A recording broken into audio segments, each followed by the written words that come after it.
Good morning, everyone. Thank Hello. you for coming. Can you hear me? My name is Zoe. I'm Tuan, Andrew of the Propeller Group. I'm Matt, 2/3 of the Propeller Group. 2/3. 2 out of 3. 1 out of. He takes up 2 people.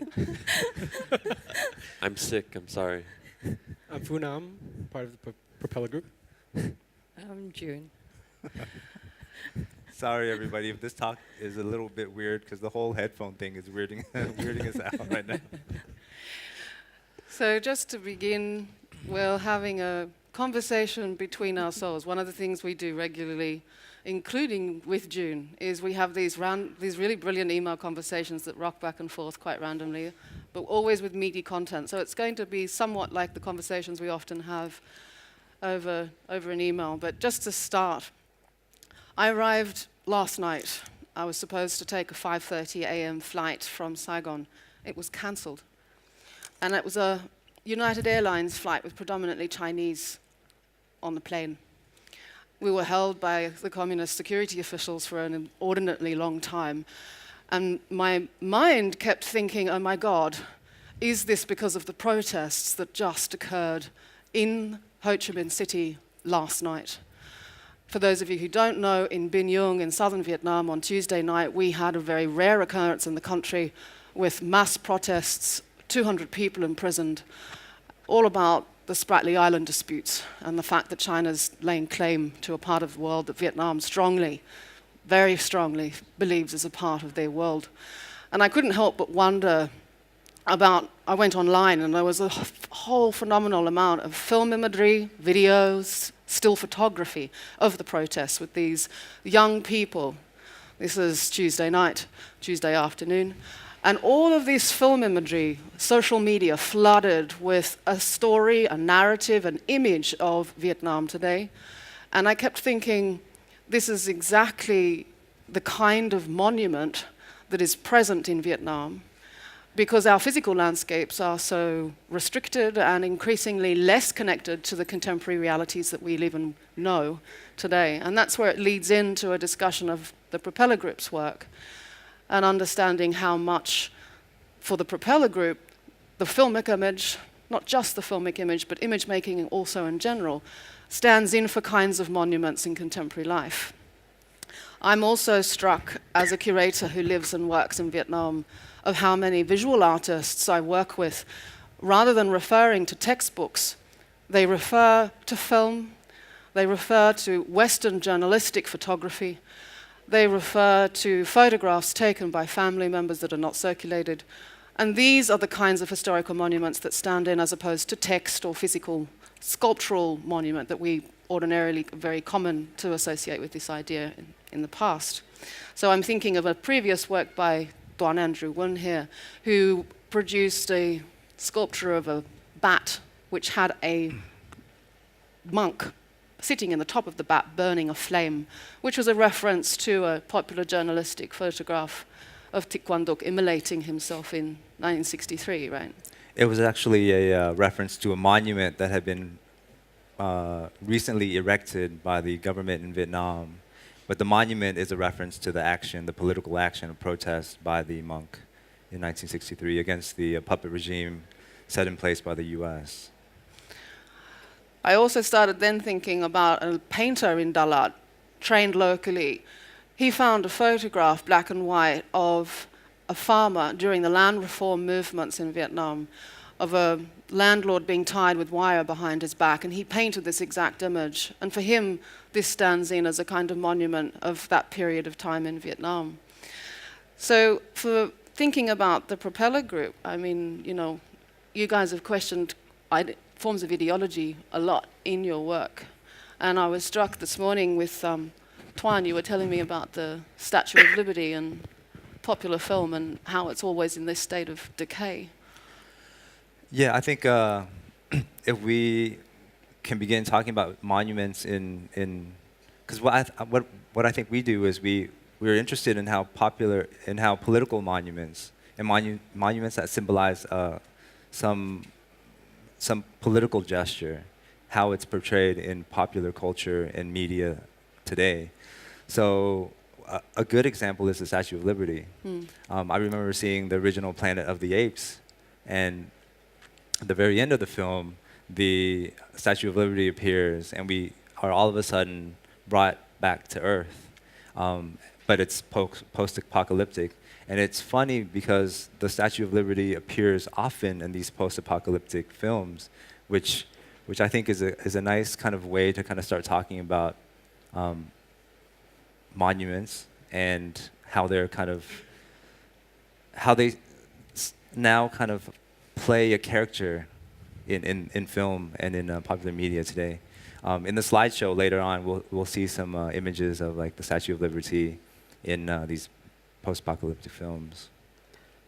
Just to tie in a little bit about what we were thinking about in some of our projects, and we were having a meeting to discuss monument advertising, marketing, some of these strategies that we're interested in and interested in using, and it was pretty amazing because after this meeting, the next day, it was Sunday, this last Sunday, and I was driving on a motorbike downtown Ho Chi Minh City, and there was a protest that was staged. It was clearly staged by the Opera House. And it was a bizarre moment where it seemed like it was part film and part, like there was some real energy there, and part, like, it was very confusing, and it was very secure. Like it didn't seem like that there was any control issues. This is different than this, what you're seeing on the slides. This is Binyun. Now this just happened a couple days, Tuesday night.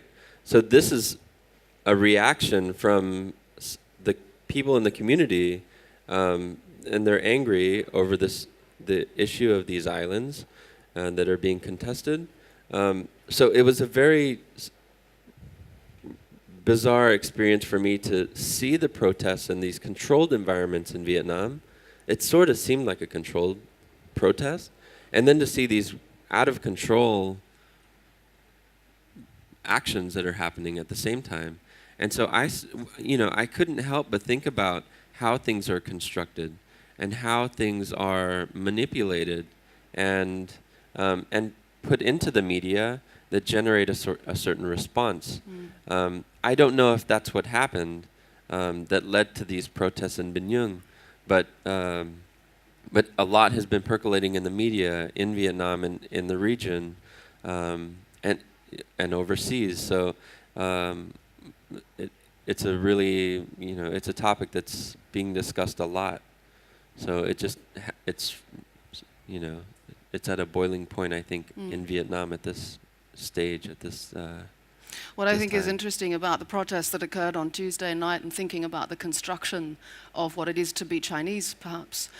The protests, we had the people that were arrested, they were targeting Taiwanese, Japanese, Korean firms that had signage in Chinese characters on their outsides of their buildings. So for the protesters, they were associating Chinese with a written script, as opposed to really thinking, is this a Chinese company? And so when you think about, the numbers of images that are thus circulating on media and saying Vietnam against China, China is taking over our land, all of that imagery is standardized, stereotyped, and there's little context explained or given to a lot of people in Vietnam, even in the popular press. There's very little historical information given as to why these islands belong to Vietnam.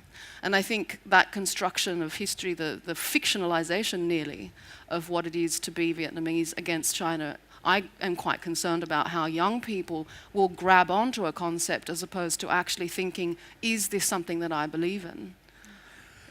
Well, on that note, actually, I was also thinking on the subject of race. Paul Gilroy writes about that, against race, and he talks about how empire and, propaganda and iconography really is very much related to the ideology of race itself.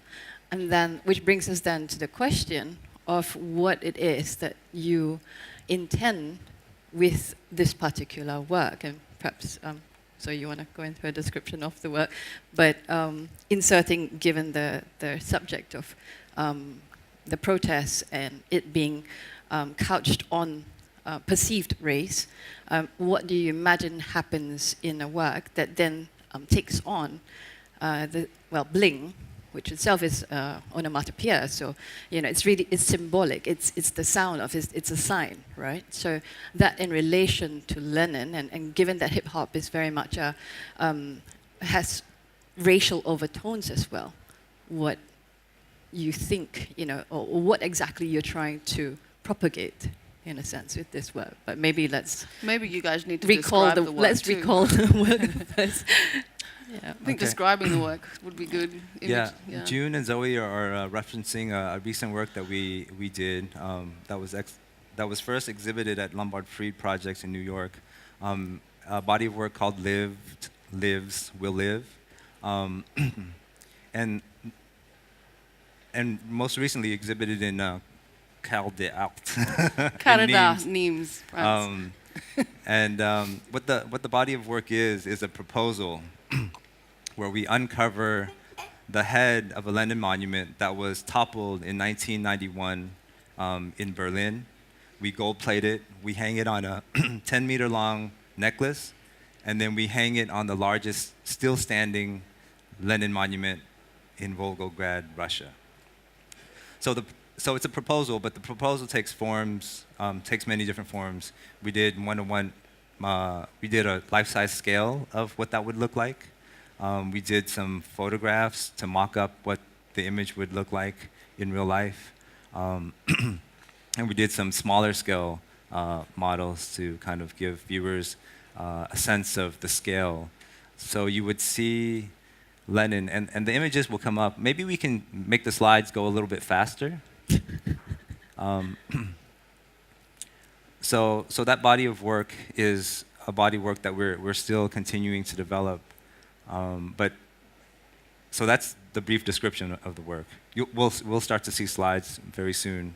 But do you guys want to jump in to kind of respond to June's question about what it means in terms of image and race, propaganda? Perhaps not.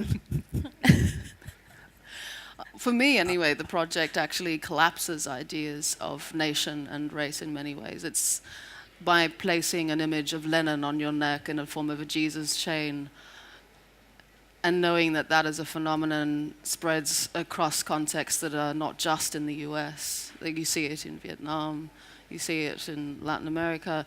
It's stating that popular culture is a form of collapsing ideas of borders in a way. And for me, a lot of your overall practice challenges the logic of power as something that is a part of a political voice, but it's also part of the entertainment sector. Increasingly, I mean, Ronald Reagan was an actor and became a politician. So, yeah, I mean, I'm also interested where race plays a role. I mean, it is a good question. Well, maybe we can back up just a little bit because, I mean, in Vietnam, if anybody's been to Vietnam, and there's a few people here, I see, from Vietnam, but almost all of the monuments, as Zoe was saying, are depictions of an anti-colonial sentiment. All of the monuments in Vietnam are of heroes that stood up and fought against the colonists, the Chinese, the French, the Americans, the Japanese. So in that sense, it kind of reiterates this sense of nationality, right? But the sense of nationality here is very kind of based on an anti-colonial history. Defense. Mechanisms of defense. And it's funny, as Matt was saying, protest is hardly seen in Vietnam, but protest against the Chinese is wanted. Nearly. Was it was there. It was very present, and everybody kind of knew about it. We got really interested in this idea of protest in the act of the Tiananmen Square, the students in Tiananmen Square, where they erected a monument in protest of a larger political structure.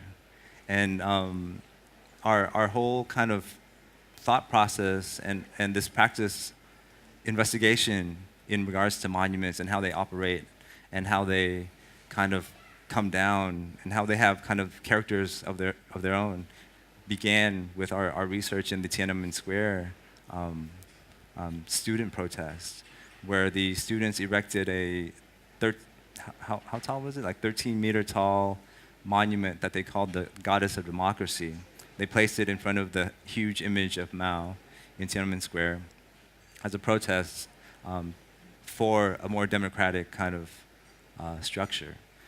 What's interesting was that the monument got toppled. They made it in like 4 days. It was an act of urgency, made of plaster and clay, but it stood for something, and it got toppled. So what is your focus of Lenin and the toppling of Lenin in relationship to this toppling of the Goddess of Democracy? Are they linked ideas for you? Yeah, the toppled monument was something we were interested in looking at, and from Tiananmen Square, but also previous and current. And I think just 2 years ago in Mongolia, a monument had come down and was sold for scrap metal. And it was Lenin like, monument. It was $250. Like it was a bronze piece of scrap.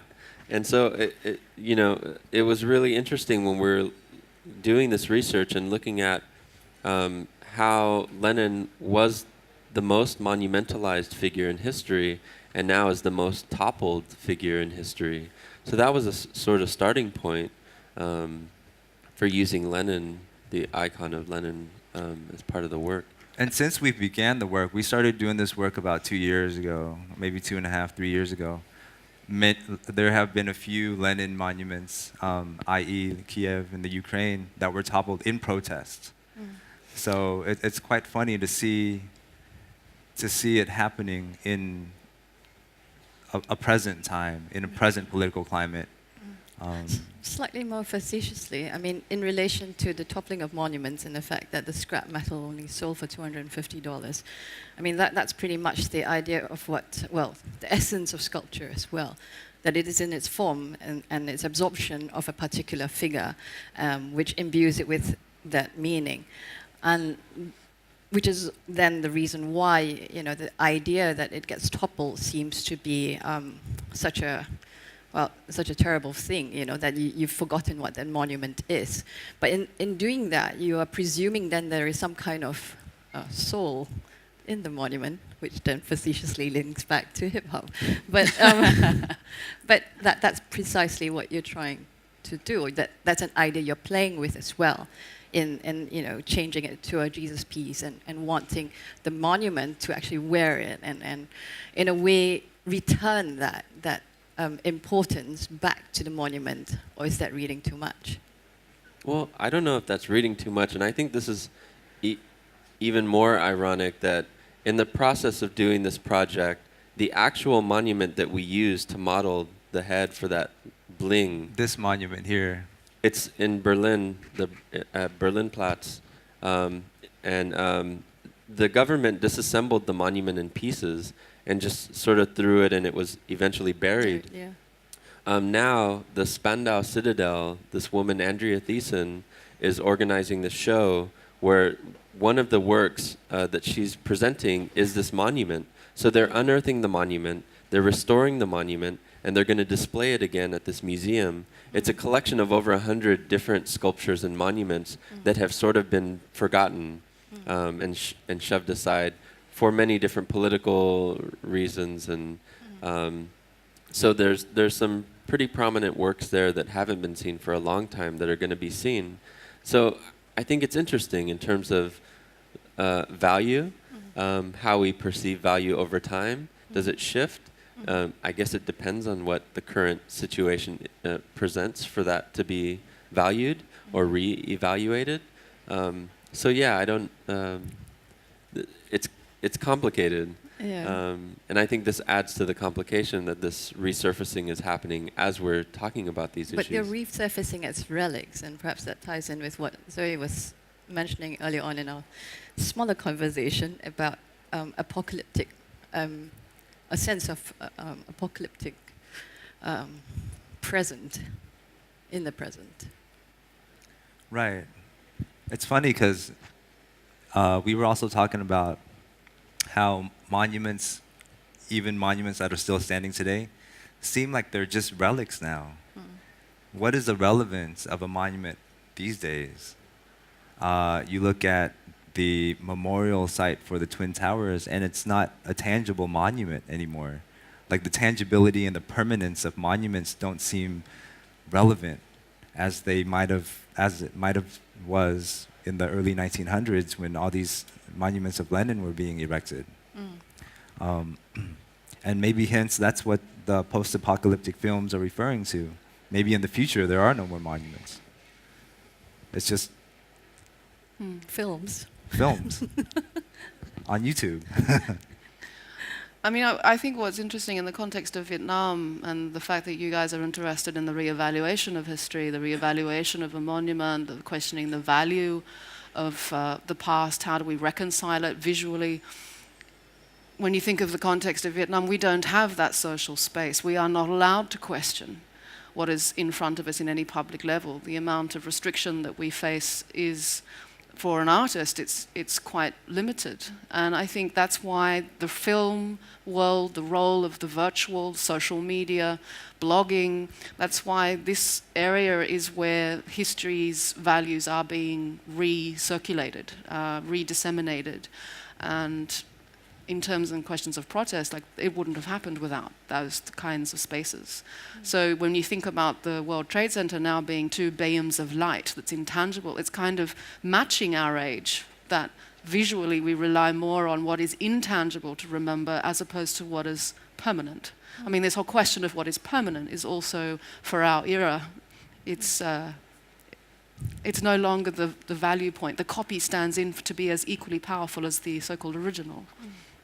And that's why, you know, this replica of Lenin all over the world is so fascinating, to think about how one man's values can become an ideology for many, regardless of what nation they come from. Right. Related to that, then asking the obvious question, in Vietnam, the relationship between Vietnam and Lenin itself, and whether, you know, the being able to produce such a work with that particular figure, do you think it's something that could be done with the other, you know, the figure in Vietnam itself, Ho Chi Minh? What would happen if you did? Or would that even be something that would cross your mind? Can't. Untouchable. Ho Yeah. Chi Minh is a figure you can't touch. Then you could have protests about the same as what you have right now, but relationship, you know, of Lenin and Vietnam. Why Lenin? Well, besides the monument bit that you mentioned earlier on, but whether it, you know, in terms of ideology and history, was there something else that you were plumbing? So why Specific Lenin to in Vietnam. Vietnam? Oh, we could skip that question.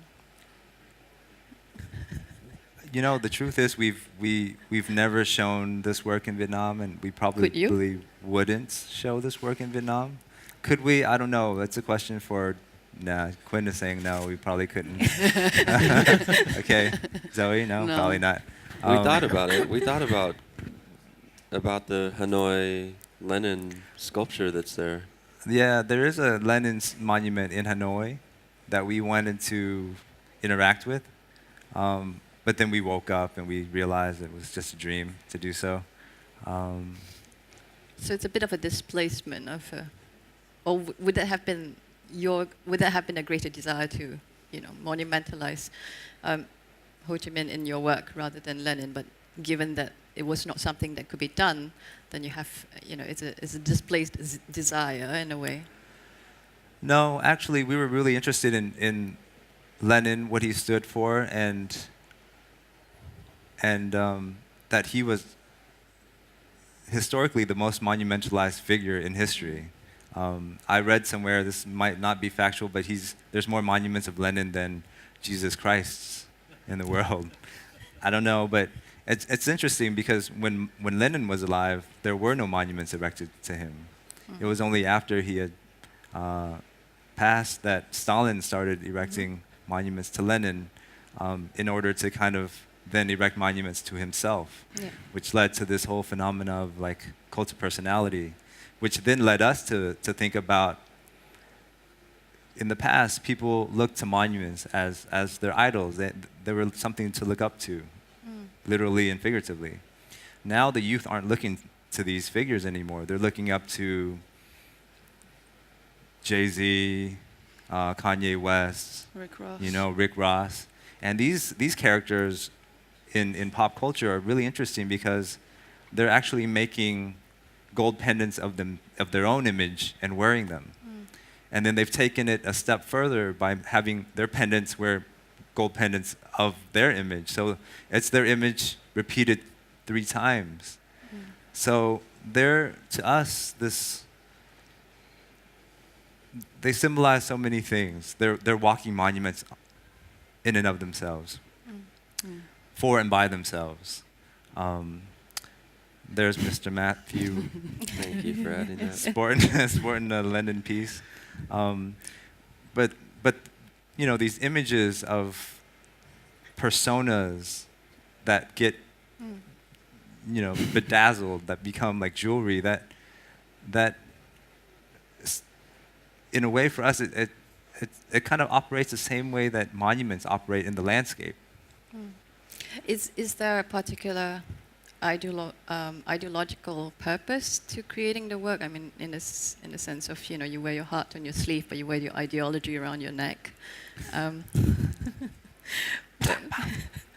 But for the group, in producing the work, is there a particular position, a particular aesthetic and political position? Or question? I mean, I think for us, it was really about taking a toppled monument and doing something to that monument to add value to a monument that's still standing. And that interplay between these 2 different lives, these 2 different moments of one particular persona. The Berlin monument, dead, gone, buried. The Volgograd monument, still standing, still alive. They become a play on like reincarnation. They kind of represent the new monument. They become the Jay-Z's and the Kanye Wests of our time. They would be kind of catapulted back into stardom through videos and photos on YouTube. Wouldn't you consider that as an ideological position? I mean, the title you had for the exhibition in the US, that is taken from Lenin's slogans, and he had many. And that slogan particularly was about revolutionary immortality. And in that way, through this process, you are creating propaganda in a perhaps a lot more subtle way, no? If I were to play the role of Matthew Lucero, I would say that everything today is advertising. Everything is advertising. And all advertising has its roots in propaganda. Right, Matt? Wouldn't you say so? I agree. Matt made a note earlier today before we began the talk that even this talk is an advertisement. Oh, yeah. For the work. Can you tell what we're selling? But yeah, it's funny that the poster in which we got the title for the piece from was made after Lenin passed.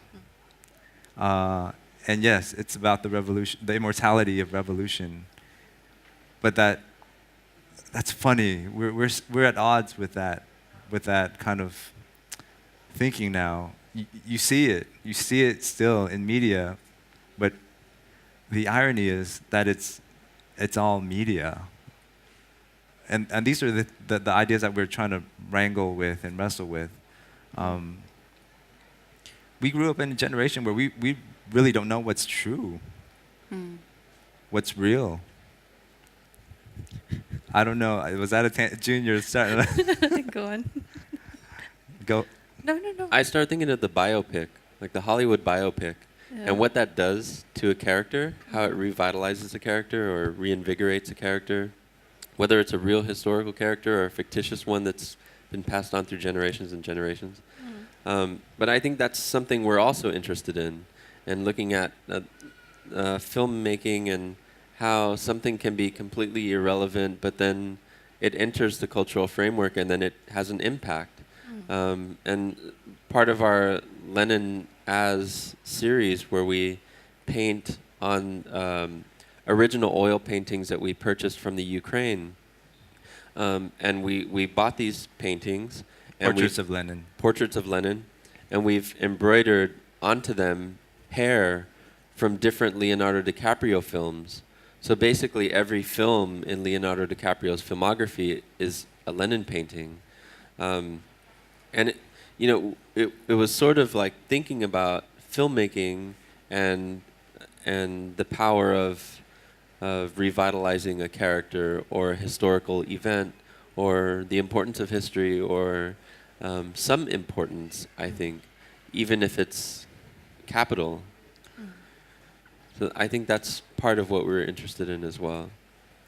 Zoe brought up a question earlier: how do we erase monuments? And then I think our answer would be, films have the power to erase monuments quite easily, or resurrect monuments. The Hollywood biopics is a very interesting phenomenon.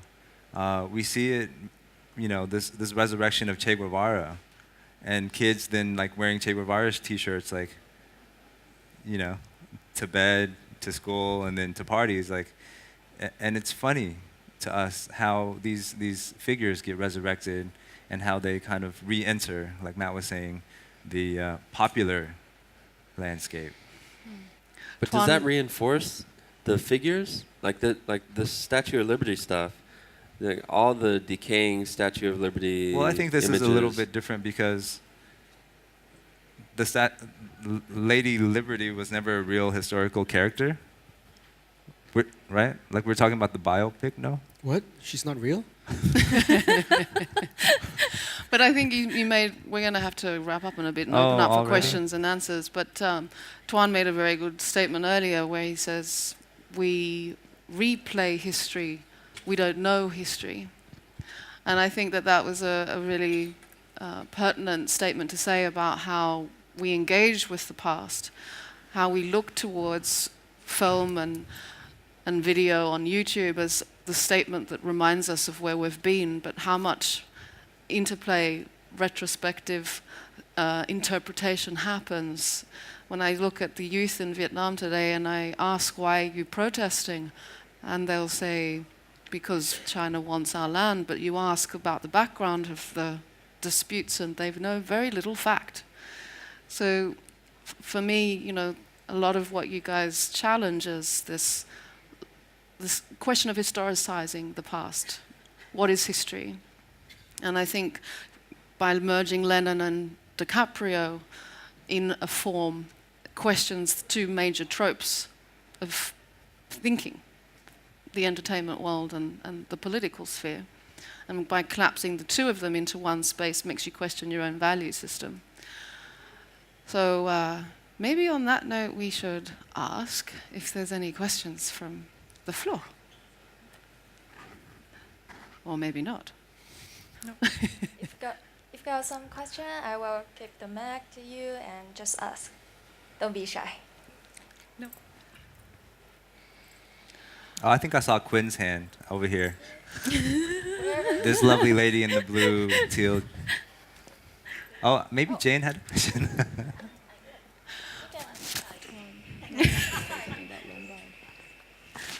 Oh, you can see some of this real Yes.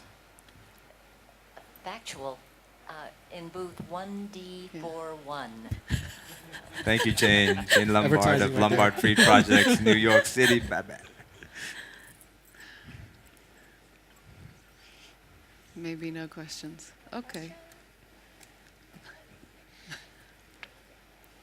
Hello. Hello. Now we are becoming spectators. So we are no more defining our values by ourselves. We are given all these bombardment of media. So there was talk about values, and how do you see the future of values with all these massive media?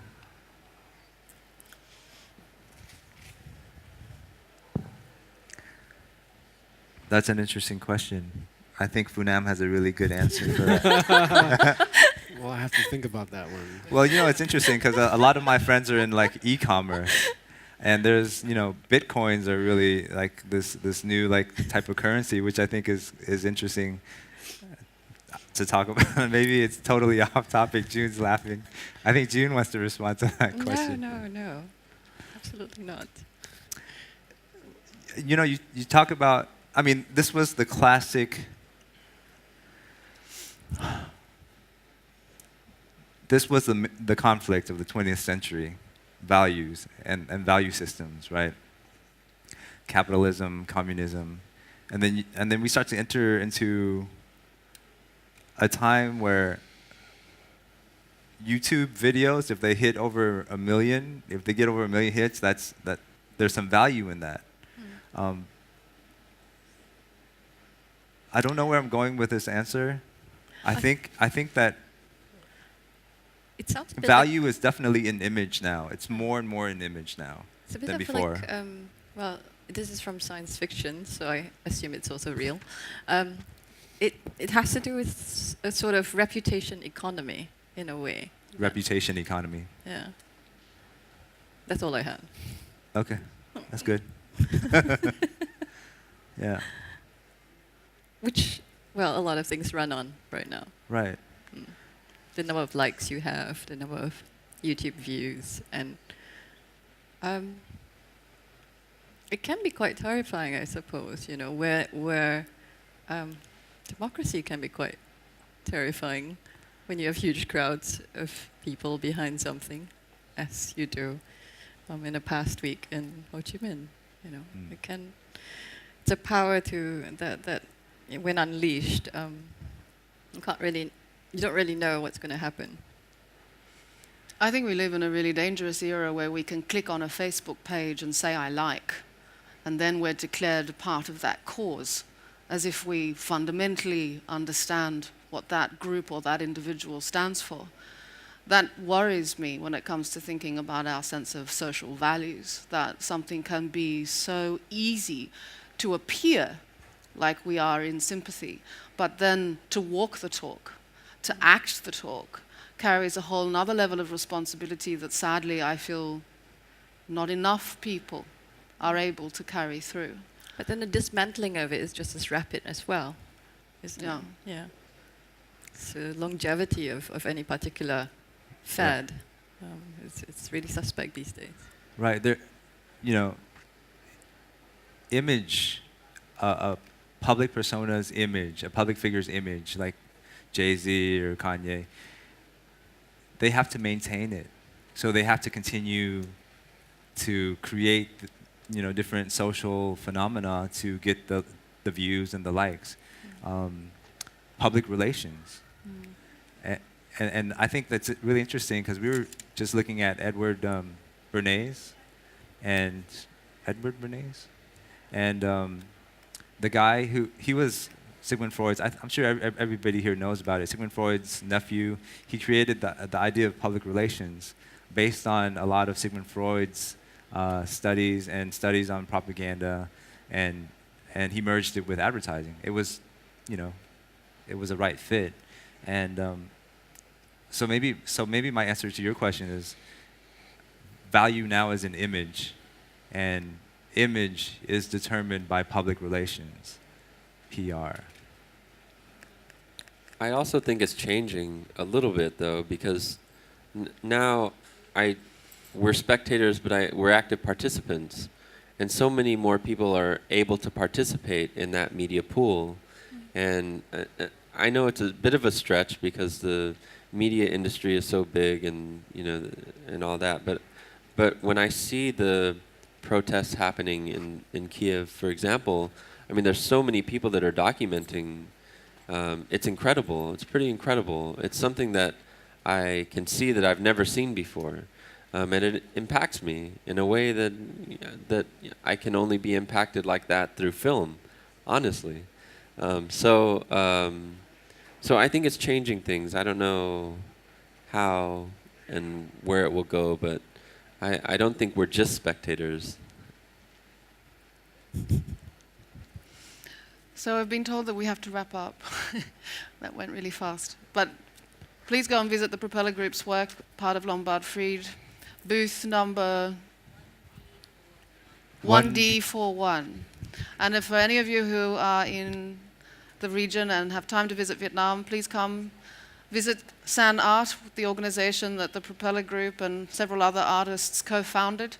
So if you have any questions, please come and ask now, individually, if you like. Thank you. Thanks. Thank you.